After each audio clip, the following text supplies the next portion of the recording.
The Sentinel is known to be reliable, fearless, disciplined, consistent, courageous, motivated, and skillful. So do what you feel passionate about. Take chances. All these qualities start from the mind. Your mind can be your worst enemy or your most powerful weapon. The world becomes your library to help you to become better at your craft. Is this the dagger? Learn how to achieve greatness and tap into the Sentinel mindset. Well, good morning, everybody. Welcome to this wonderful, wonderful special edition of the Sentinel Mindset. Today, we actually have a very special guest who is also acting as a co-host on our show. And I thought it was a great idea to do this. We kicked out Mike, said, Mike, we don't need you right now. Yeah. And Suzanna Alsayed has stepped in. And who is Suzanna? Well, if you go back a couple of episodes, you would have seen one where we had her come in, and she is the CEO, owner of Evolutes. Yes. And we're going to be going into exactly a little bit more about what Evolutes is, even though we did it previously, but there's more to the story. There's Evolutes Academy, I believe, also coming in, right? And what I thought would be a good opportunity to talk about is, the competitive market and how there's so many people right now trying to get into a job. Now, for those listening, you do not have to kind of be in the niche that we kind of specialize in the law enforcement industry, the security industry, but this can be applied to anybody. Yes. Okay.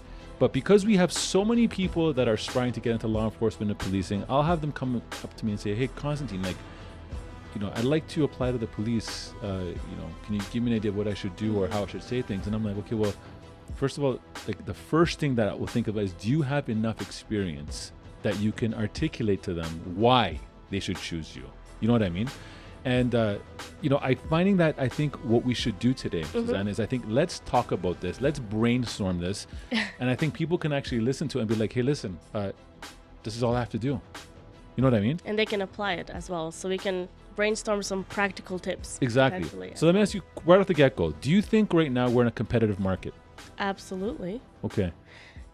We are in a competitive market because everyone wants to get into a managerial job almost immediately. Right.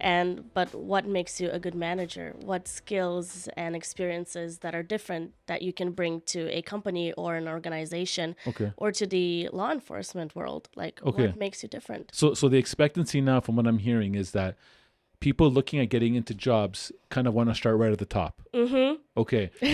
Is that something that you think is new, or do you think it's happened since COVID?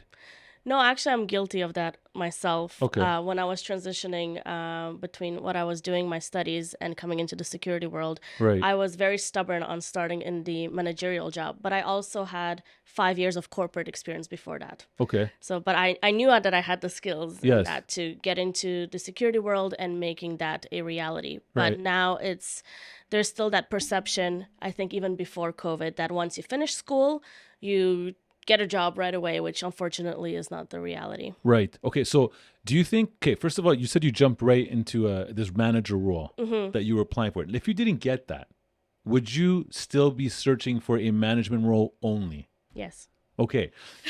So I think, first of all, what may have happened to you is unique. Okay. Because I think a lot of times, people have to demonstrate and go through a process to demonstrate. Absolutely. So we always tell our people is that, somebody might come in and say, I'm going to come in as a manager. I'm like, okay, cool. What you think maybe leadership is, or your definition of leadership is, maybe very different from ours. So we want to maybe see who you are first as an individual.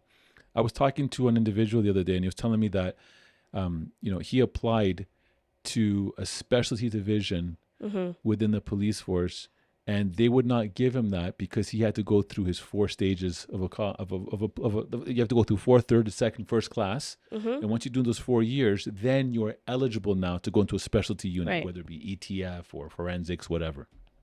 Now, when I heard that, it said, okay, that makes sense because you need to demonstrate time, but not only time, but you're also learning in those time frames that will make you the better version of getting into that new opportunity. So when we look at this as an example, do you see, because obviously you specialize in the security industry as well, you have a very strong security background. When you see and hear that, what do you think of that, Suzanne? Do you think people can just jump into something on that level if they've never learned the job in that industry? Well, if you come straight from academia and you've never had any work experience, then I would not suggest that, because you're setting yourself up for failure. Okay. For instance, and that's where Evolute Academy comes in as well, to give a bit of a reality check on what is happening. But I'm just going to use my personal experience. So because my parents were immigrants to Canada, I saw their degrees not being accepted in North America, and they had to redo their credentials here. So they had work experience and academia and like masters and PhDs, and that was not accepted. So I understood from a very early age that just having a degree is not enough in North America. So when I was doing my studies full time, I worked full time and I managed both. So when I graduated with my master's degree, I already had 5 years of corporate experience. So I worked in the airline industry, I worked in the insurance industry in different roles that did put me in, that exposed me to management experience and managing a group of people or clients or customers. So I already had an idea of how to project manage and how to deliver like excellent customer service. Okay. So that's why I already knew that if I'm entering this new industry that really caught my attention, that I'm not coming with zero. Okay. And you were able to articulate that? Yes. Okay. That's key here right now. You had the experience followed with the education to complement it for that. So maybe that's what we should have started with, because I think it's great. Yesterday I did a presentation at Centennial College. Right. And even the professor was kind of, echoing the same thought process. And that is, when you leave school, you just have one small piece of the pie. It's true. That's all it is. You just have school. And for everyone listening, this is what I said. And this is the truth, guys. School is a business. It is. They are going to give you a service of education. And when you leave, that's it. You're done. It's not up to you right now. But education is not alone. So to have education, for example, and it's great. Exactly. Don't get us wrong. No. Having an education is a must. 100%. Yes. And look, in this specific situation here, they went for police foundations. So just because you go to school now doesn't mean you're going to just, hey, let me apply to be a police officer right now. Because the way that they are looking at you is, okay, cool. Tell me about a time that you were able to deal with this conflict. Absolutely. And I've had a few friends now apply, and some of my friends applied 5, 6, 7 times. And the questions that they shared with me were really interesting, because you can have the education, you can even have the experience, but if you don't have the cultural knowledge, if you don't understand the demographic of the individuals in the region that you're applying to, the diversity and inclusion requirements, like what does that mean to you? What would you respond if there was a same-sex couple? If someone from a different country would come to you and there's a language barrier, how would you respond to that situation? Right. It's really becoming psychological, and the cultural awareness is, I think, also in addition to the education, to the experience and cultural awareness. Okay. So I think now there's 3 pieces of the pie that you have to touch upon. Do you think all your experiences that you had to get you this manager position, do you think they need to be all in the field of security, or in your end, is it just more what you can draw on from life experiences that can be applicable to the position? Experience is experience. Okay. And I read that a lot in my posts, because I was unfortunately underestimated as well when I entered the security industry. I was 23. I had no formal law enforcement or military or any security background. However, using one example, I was a flight attendant for about 2 years. In order to be able to pass... What airline? I'm not gonna. No comment. Okay. All right. In order to be able to pass the training, it's very extensive training. You have to pass exams, the practical, the security aspect of the safety training as well. So every day before you come in on board, we do the security and safety checks. We understand that if someone is misbehaving, we have a protocol. Okay. If there is an emergency on board, we are 36,000 feet high. Okay. We're not gonna be able to call anyone. We become the cops. We become the doctors. We become the people on board. So even just that is experience on its own, in order to find a solution in a situation where you're stuck. Okay. So that on its own, I was 18 to 20 when that happened to me. So imagine like the slap in the face of like reality check of what the real world is. Right. So to answer your question, experience is experience. I know it's Air Canada. I'm just joking with you. Okay. Okay. Well, look, let me ask you this. So, Suzanna, before you apply to this manager position, right. One of the things that I threw out yesterday when I was talking to these classes was, does anybody in this room know exactly what they want to do? Right. And there was a lot of people put their hands up, and there was like, okay, tell me. Well, I want to be a police officer for Toronto, and then I want to be a detective. So they were very specific. Right. Then there was some people that stated, I don't know what I want to do yet. Like I'm still like, it's something on law enforcement, maybe corrections, maybe this, maybe that.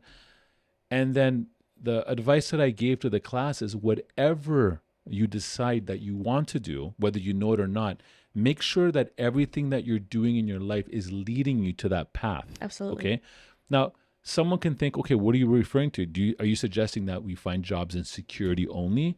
No, but if you're going to do something, and this is the example that I gave, if you're going to do something that has no relevancy to dealing with people, okay, you're maybe stocking a warehouse, right, and you're doing it on the night shift, and really, your examples of conflict or de-escalation maybe are not that high, or again, maybe not as relevant to a question that someone may ask.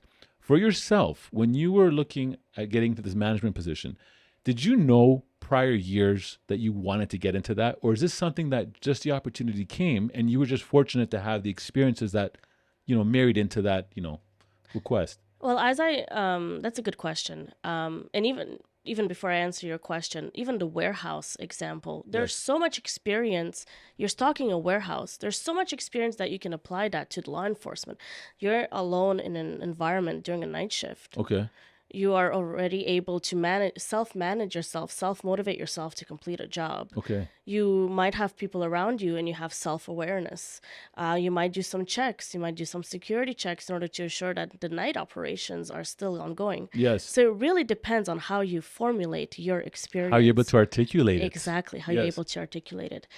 What was the question that you asked me? So the question is, did you know you were going to walk into the role that you did in management and in previous years, or did it just come to you? I think it's sort of came to me. As I've mentioned before, I think in the previous podcast, I always knew that I wanted to be in more of a chaotic field. I watched too many X-Files, and I wanted to, catch the bad guy and go to the lab and see which blood work matches to whom.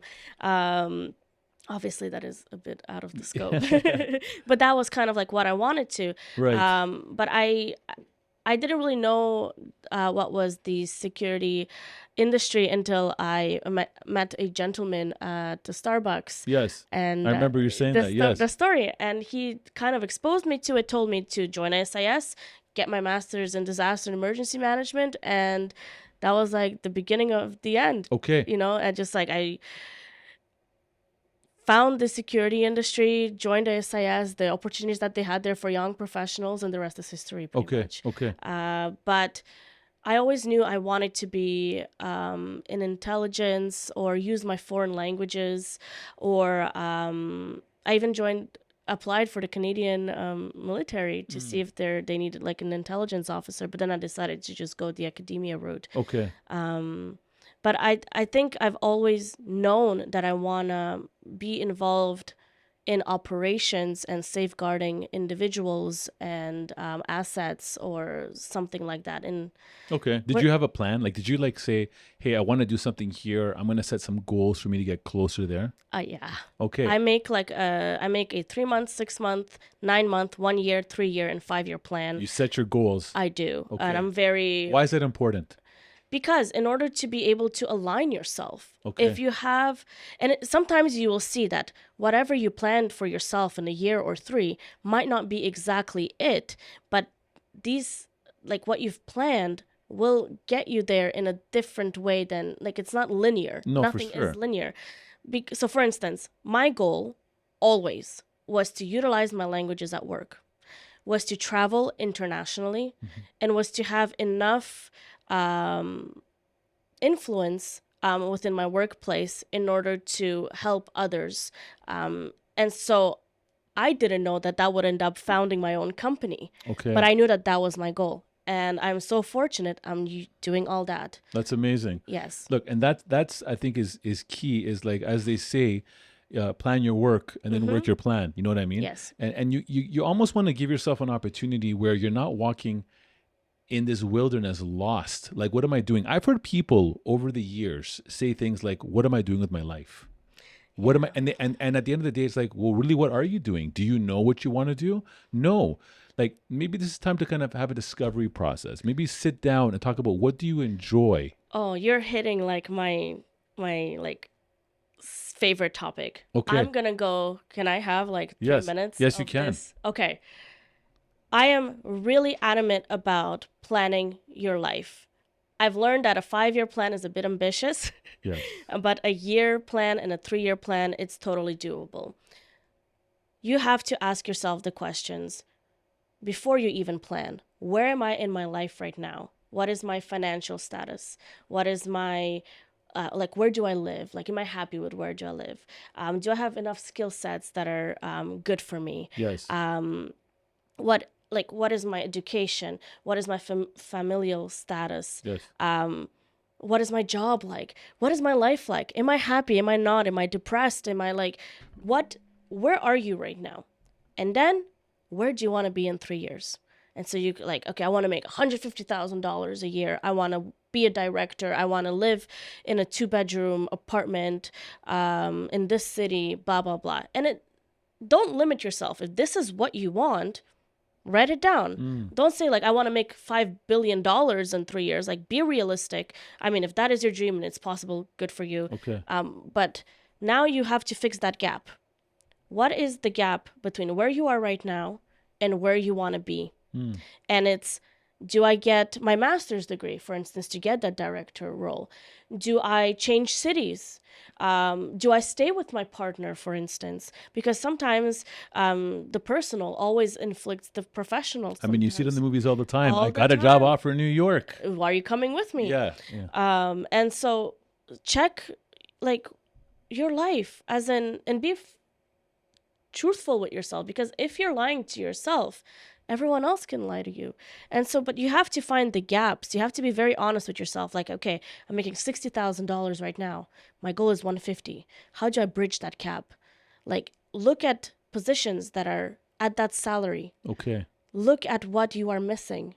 Look at how you can gain those experiences. Find people on LinkedIn. Find people from people, like, yes. network. Get yourself out there. Like, you think I had a goal to become become a manager when I entered the security industry. And I wrote a post about that just recently. I literally printed 50 resumes.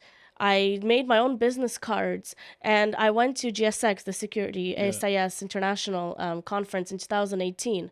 And I just spoke to everybody. I'm like, here's my resume. Here's my self-made business card. I'm looking for a manager job. I'm graduating in 3 months from my master's degree.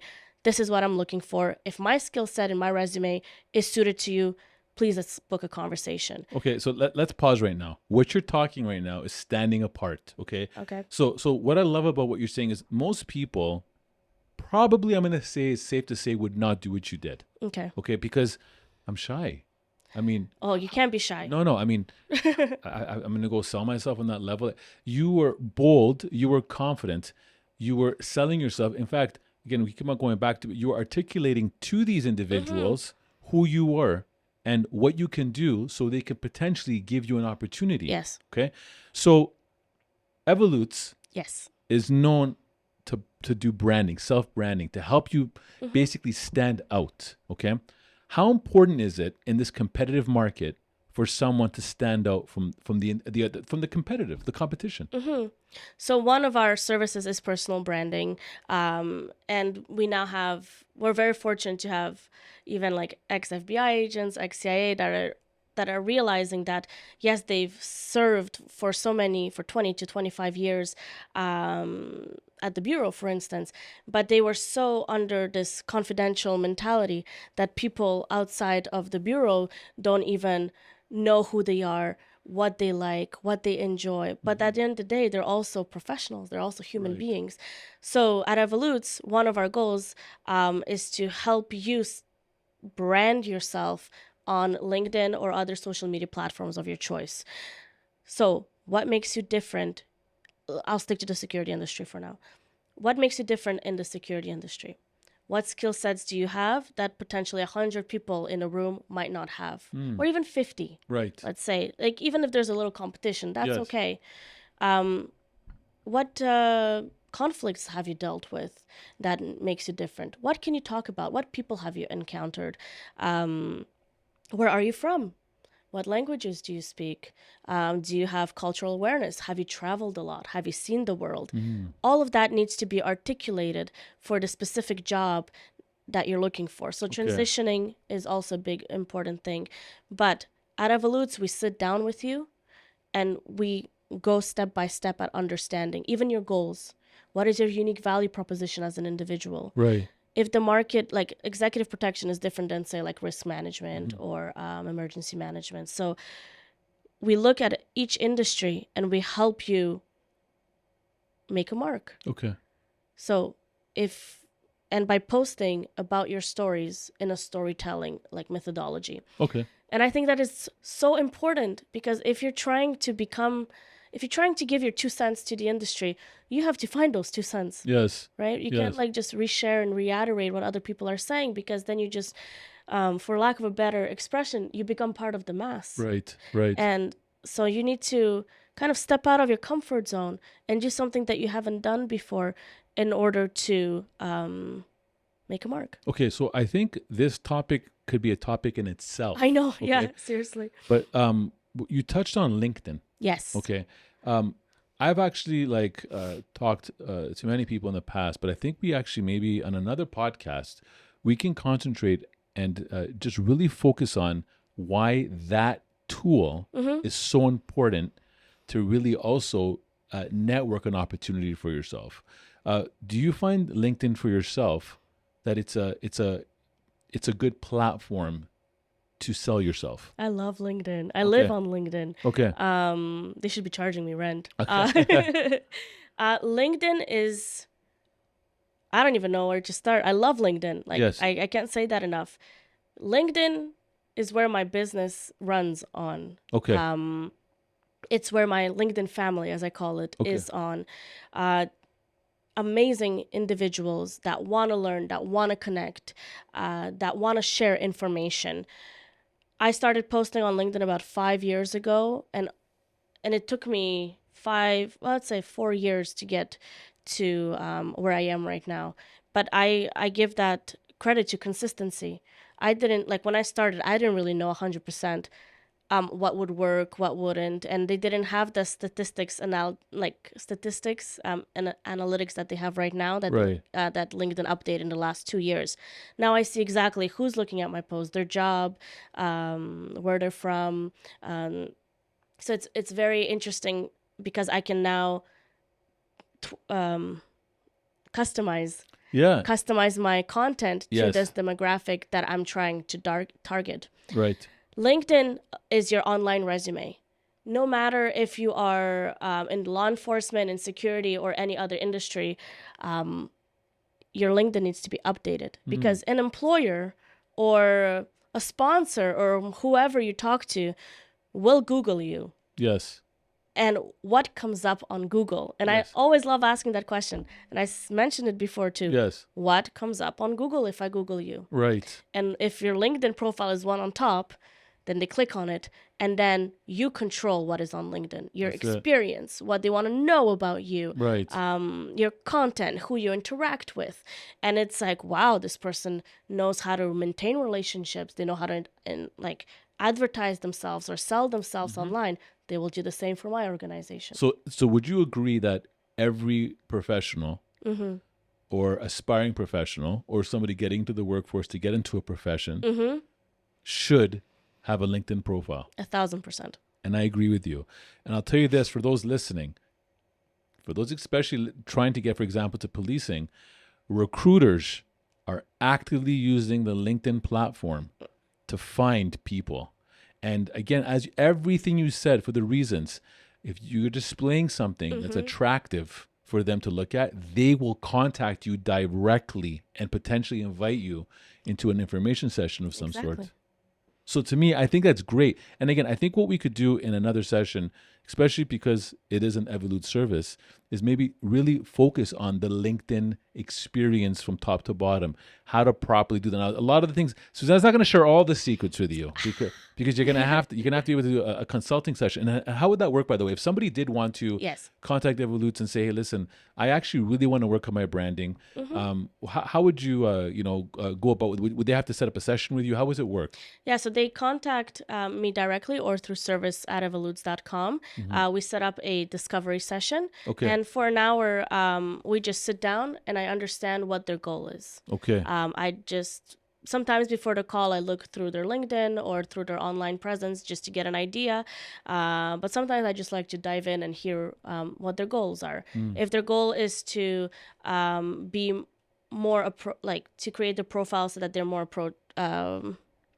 approachable by employers, then that's a different. Or if they want to become some type of influencer, what type of work they need to do in order to get to that point. So it really depends what their goal is, and then we customize a personal branding plan for them. Okay. And we work together with them. So sometimes it's hourly sessions, weekly. Sometimes it's helping them with their content and we help them write it out and then edit it and teaching them the storytelling skills. Yes. So my goal is not to retain someone for long term. My goal is to help you get yourself out there, learn the skills that you need, and let you fly. And I think it's important in this day and age, especially since, schools are pushing out thousands of students every year, and those students are looking now to get into careers. I mean, it doesn't have to be like, there's lawyers out there. There's people that have law degrees that have passed the bar that are looking for law firms right now to hire them. Yes. Right? And they're not just one. They're in the mix of thousands. Same with doctors. Real estate agents. Yeah, all that stuff. Yeah. So why am I going to give you my time? Why am I going to spend time with you? What are you going to say that's different than the other person? This is the big thing that I want people to kind of really understand. Circle. Yeah, you have to stand out from the rest, which is why I love this quote that we use, obviously by P.T. Barnum from The Greatest Showman. If anyone hasn't watched that show, amazing. Oh, sorry, movie. You seen that movie? No. It's with Hugh Jackman. He sings. Zendaya, I think, right? Yes. Yeah. So P.T. Barnum, quote, nobody made a difference by being like anyone or everyone else. It's right? true. And to me, at the end of the day, if you just look at that quote in itself, it's basically stating that, you can be your own individual and be different from the rest, because the rest is, and I hate to say it, but it's like, the sheep mentality of following. The mass. The mass, right? And the mass are the ones probably struggling the most. It's the person that's standing out. And it's not easy to stand out. Like, you're going to feel uncomfortable. Right. You're going to cry a lot. You're going to, be mad. You're going to doubt yourself. Imposter syndrome is a real thing, because you're like, why me? Yes. Why am I able to, for instance, step out of this sheep herd, let's say, and be able to kind of walk out a bit? Yes. It's scary. It's a scary experience. And I know it's easier said than done, but you will never know unless you try. And if it doesn't work out the first time, you can do it again and again and again. But you will find a freedom in having that choice. Yeah. I love that. And just for those, here's a fun fact. When we first asked Suzanna to come on the show, she says, what are you going to ask me? What questions are you going to ask me? I'm like, I'm not telling you. Yeah. We're an organic conversation. We're just going to go with the flow. And I remember I could see that it was bothering you. It was like, but look at this. She's not scripted right now. I mean, she asked me, don't ask her any math questions right now. And listen, I'm going to ask you one very simple one. Okay. Actually, I'm not. I'm just playing. I know. This is not about math. And thank you very much, everybody. Yeah, exactly. No, but the whole point of it is that you literally are someone that dove directly into the deep end. Yes. And right now you are just flying. Thank you. And to me, I think that's the key for anyone listening, is that yes, you're going to be trying out new things, and yes, you maybe have to do things that you feel uncomfortable with. But what do you have to lose? Seriously, what do you have to lose? And I know this sounds morbid, but we all end up in the same place. Okay, that's it. We all end up in the same place. No matter what you do, right? No matter what I do, no matter how much you make, how much I make, we all end up in the same place. Yes. So why are we afraid? Exactly. And that's, again, maybe another show of confidence down the road. Yeah, I know, right? But to me, I the think, Halloween episode. yeah, you know? exactly. Look, I think it's fantastic that, that you're sharing these things, because to me, Suzanne, I just look at how the world is, and, someone I've been referenced to before in the past. In fact, our company has, even at present times, people will come in and they'll be like, man, you guys are a cocky company, or you're cocky. And I'm like, look, I feel there's a very big difference between cocky and confidence. Okay. Confidence is knowing exactly who you are, what you can do, and basically be able to do it. And that there's boldness in that. The cockiness is a very different element that could be confused at that. And that's what I'm saying. I don't think people should understand this. When you're going and talking in an interview, sometimes I've seen people come in and the cockiness comes right out, right?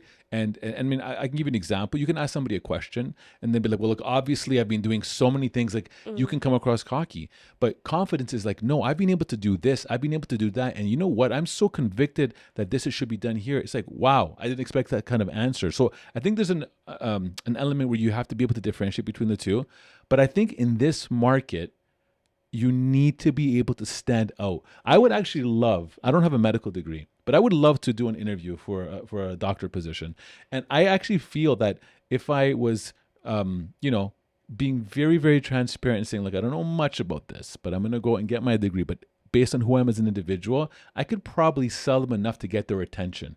And I'm doing that. Someone could say, oh man, you're cocky. No, I'm confident. And that's what I want to instill in people. And I think confident in your abilities. Confident in your abilities. And you, in my opinion, you have to be, if you want to have an opportunity that someone else is also going after. You have to look at them as a competitive spirit needs to come out. I'm not going to let you come into my spot, because that's my spot. And that's like almost like, again, the winner's mentality is like, I want to win, right? You know what I mean? Oh, I do. So to me, yeah. So to me, I love the fact that, we can share this, and there's real life examples here. What I think also, Susanna, is that, when people put themselves on the line to fail, is where they'll learn so they can be successful. But what is failure? What is failure? Right? Yes. Like, seriously, what is failure? Right. Is it what the society told us what failure is? Right. Is it what our parents or our friends said failure is? Yes. What is failure? Right. Failure is something that didn't happen the way that you imagined it would. Okay. But I find failure, and I know it's cheesy, but as a redirection. So I'm actually writing a book, right? Okay. And it's called it's called One Failure at a Time. Okay.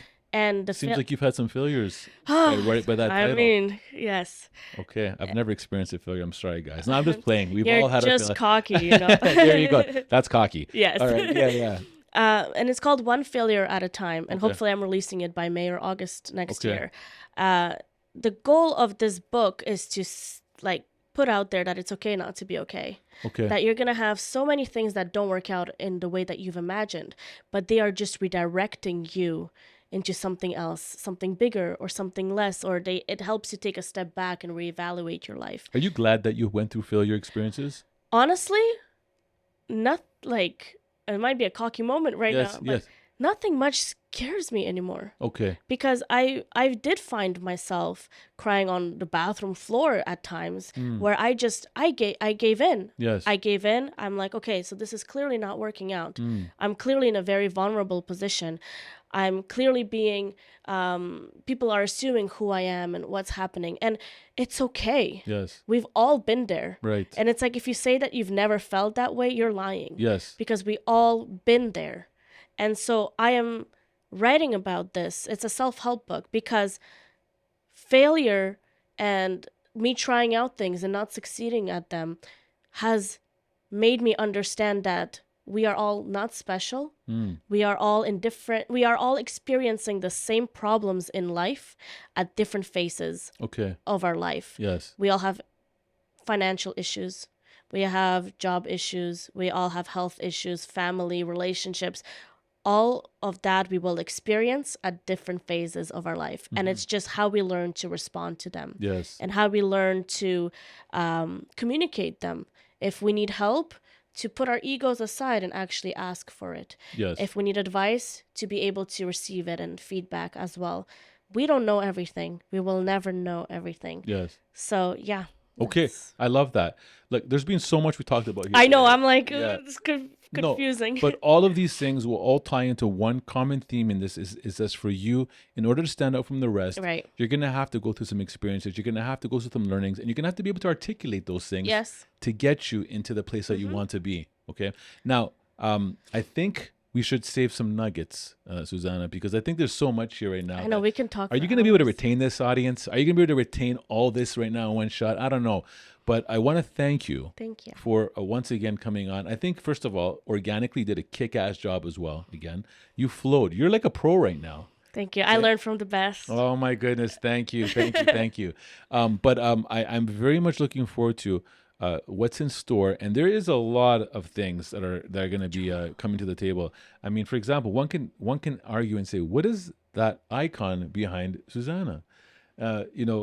Maybe this could be a good segue. Maybe this could be a good segue. Like a little one? Like a little mini segue. Yes. About what FU is. And by the way, we're being very, professional right now. FU, get your mind out of the gutter. Get your mind out of the gutter. What is FU, Suzanna? It is Forward Unlimited. It is a collaboration between Evolutes and Sentinel. Okay. And we are joining forces to provide content that arguably has never been provided in the security industry. Right. And we are here to entertain you, educate you, and show how cool the security industry is internally and externally. And not only in our beautiful country, Canada, city, Toronto, but also, we're going to be, showcasing just about security practices or around the world. Process around the world, which means that, people like Suzanna are going to be able to give you a glimpse of what it's like to be in another part of the world and how they operate.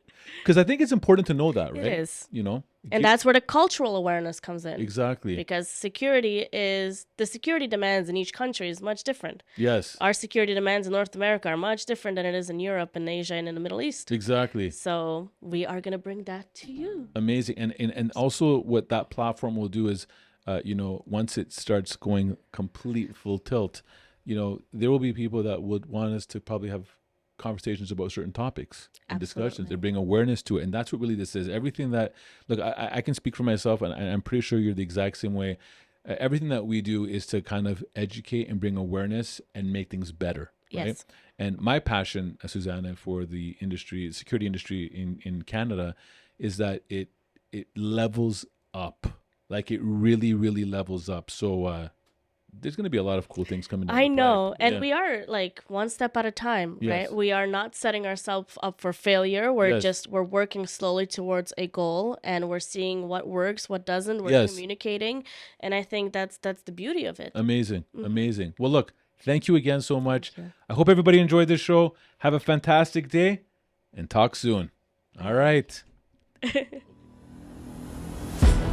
This podcast is brought to you by Executive Protection Lifestyle Canada. Make sure to drop by next week and don't forget to subscribe.